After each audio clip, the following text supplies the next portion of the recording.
இந்த செய்தியை உங்களுக்காக வழங்குவது அருண் மசாலா. 1983 ஆண்டிலிருந்து தரத்துடன் தன்மை மாறாத அறுசுவை சமையலுக்கான அருண் மசாலா.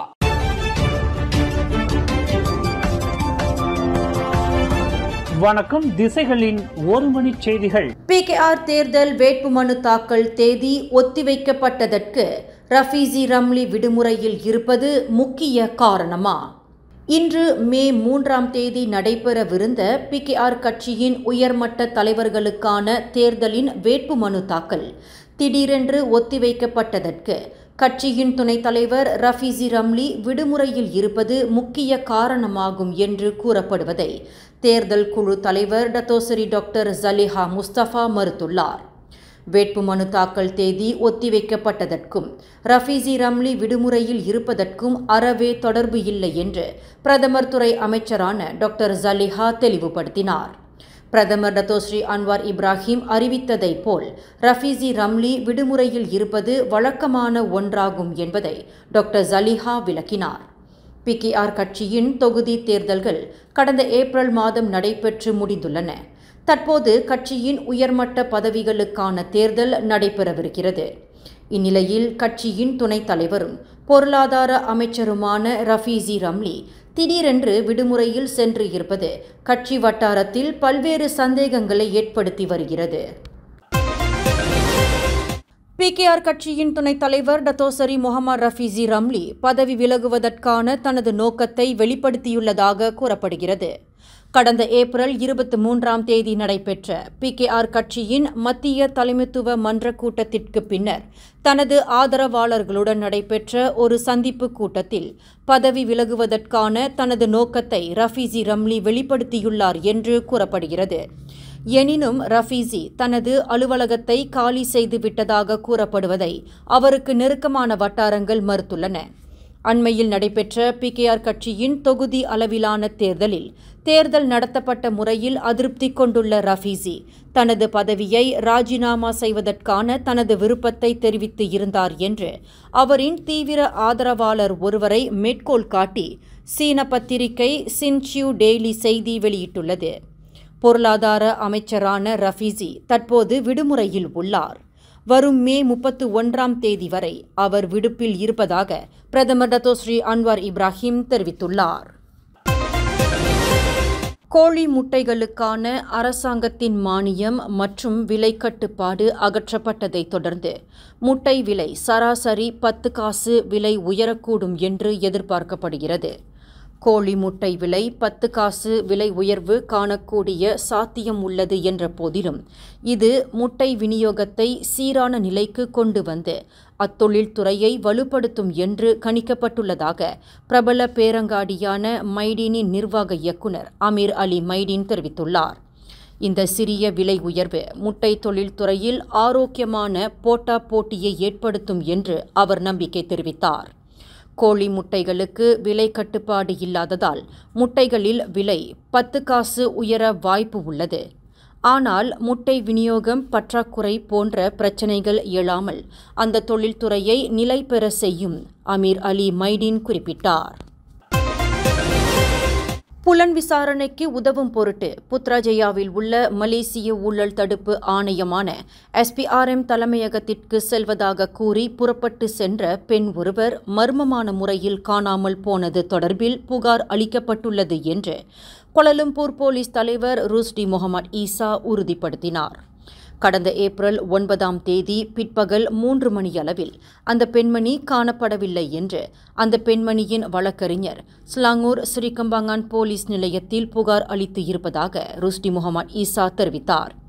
பமேலா லிங் என்ற 42 வயதுடைய அந்த பெண் காணாமல் போனது தொடர்பில் குற்றவியல் சட்டம் 365 பிரிவின் கீழ் விசாரணை நடத்தப்பட்டு வருவதாக அவர் குறிப்பிட்டார். ஒரு வர்த்தகரான தாமஸ் ஹா திங் சியூ என்பவரின் மனைவிதான் பமேலா என்று அடையாளம் கூறப்பட்டது.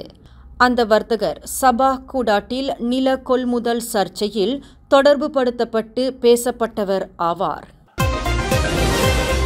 நக்ரி சம்பிலான் மாநில அரசாங்கம் கிக் பொருளாதார துறையில் உள்ள தொழிலாளர்களை பாதுகாக்க தொழில் பாதுகாப்பு மற்றும் சுகாதாரத்துறையுடன் இணைந்து தொழில் பாதுகாப்பு மற்றும் சுகாதார திட்டம் ஒன்றை அமல்படுத்தி வருகிறது. இந்த திட்டமானது பாதுகாப்பு வழிகாட்டுதல்கள், விழிப்புணர்வு திட்டங்கள், கிக் தள விதிமுறைகளை அமல்படுத்துதல், பயிற்சி மற்றும் தொழிலாளர்களுக்கான இழப்பீடு ஆகியவற்றை உள்ளடக்கியிருக்கின்றது என்று நெகிரி சம்பிலான் மாநில தொழில் முனைவோர், மனிதவளம், பருவநிலை மாற்றம், கூட்டுறவு, பயனீட்டாளர் துறைக்கான ஆட்சிக்குழு உறுப்பினர் எஸ். வீரப்பன் தெரிவித்தார். நெகிரி சம்பிலான் மாநிலத்தில் கடந்த 2017ஆம் ஆண்டிலிருந்து சுயதொழில் சமூக பாதுகாப்பு திட்டத்தின் கீழ் 4200க்கு மேற்பட்ட கிக் தொழிலாளர்கள் தங்களை சந்தாதாரர்களாக பதிவு செய்து கொண்டுள்ளனர் என்று வீரப்பன் குறிப்பிட்டார். கிக் தொழிலாளர்களின் வாழ்க்கை தரத்தை மேம்படுத்தவும், முறையான வேலை வாய்ப்புக்கு இணையாக கிக் தொழில்துறையை மேம்படுத்தவும் நெகிரி சம்பிலான் மாநில அரசு உறுதி பூண்டுள்ளதாக வீரப்பன் தெரிவித்தார். அதேவேளையில் கிக் தொழிலாளர்களின் பணித்தன்மையை உள்ளடக்கிய மற்றும் அவர்களின் நிலையான எதிர்காலத்தை நோக்கி விரிவான பாதுகாப்பை வழங்குவதற்கான முயற்சியையும் நெகிரி சம்பிலான் மாநில அரசாங்கம் தொடர்ந்து முன்னெடுக்கும் என்று வீரப்பன் குறிப்பிட்டார். கடந்த மே 1 வியாழக்கிழமை கொண்டாடப்பட்ட தொழிலாளர் தினத்தையொட்டி வெளியிட்டுள்ள ஓர் அறிக்கையில் வீரப்பன் மேற்கண்டவாறு தெரிவித்துள்ளார்.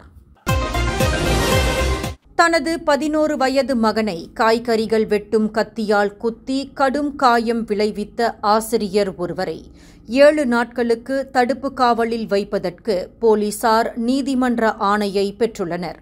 கிளாந்தான் பசேர் மாஸ், கம்போங் பங்கோல், சேஹ்டோல், போஹோன் தஞ்சோங்கில் நேற்று காலை 9 மணியளவில் நிகழ்ந்த இந்த சம்பவம் தொடர்பில் கைது செய்யப்பட்டுள்ள 47 வயதுடைய ஆசிரியர் இன்று காலை 8:44 மணியளவில் கொத்தபாரு மேஜிஸ்ட்ரேட் நீதிமன்றத்தில் நிறுத்தப்பட்டு தடுப்பு காவலுக்கான அனுமதியை போலீசார் பெற்றனர். தனது மகனை கொலை செய்ய முயற்சி செய்ததாக குற்றச்சாட்டின் பேரில் அந்த ஆசிரியர் தற்போது தடுப்பு காவலில் வைக்கப்பட்டு விசாரணை செய்யப்பட்டு வருகிறார். வாடிக்கையாளர் ஒருவரின் அழைப்பை ஏற்று அவர் கேட்ட பொருளை ஒப்படைப்பதற்காக காரில் சென்ற கணவனும் மனைவியும் மர்ம பாதையில் சிக்கி பெரும் பீதியில் மூழ்கிய சம்பவம் தற்போது சமூக வலைதளங்களில் வைரலாகி வருகிறது. பொருட்களை வாங்குவதற்கு முன்னுறுதி செய்யப்பட்டு கொடுக்கப்பட்ட முகவரி உண்மையிலேயே வாடிக்கையாளருடையதா அல்லது வேறு ஏதாவது எதிர்மறையான சக்தியா என்பது குறித்து மலாக்காவை சேர்ந்த அந்த தம்பதியர் பதற்றத்தில் உள்ளனர். 29 மற்றும் 30 வயதுடைய அந்த தம்பதியர் கடந்த புதன்கிழமை மாலை 6 மணியளவில் கூகுள் மேப்பை பயன்படுத்தி கொடுக்கப்பட்ட முகவரிக்கு ஏற்ப மலாக்கா ஏஃபோமோசா ரிசார்ட்டிற்கு அருகில் கம்போங் ஹூலு பேகோ பகுதிக்கு சென்று கொண்டிருந்தனர். வாகனம் செல்ல செல்ல மக்கள் நடமாட்டம் அறவே இல்லாத நிலையில் ஒரு பழைய பாலத்துக்கு அடியில் வாகனத்தை கொண்டு நிறுத்திய போது தொடர்ந்து செல்வதற்கு வழியில்லாமல் அது ஜலான்மத்தி என்பதை அப்போதுதான் தாங்கள் உணர்ந்ததாக அந்த தம்பதியர் குறிப்பிட்டனர்.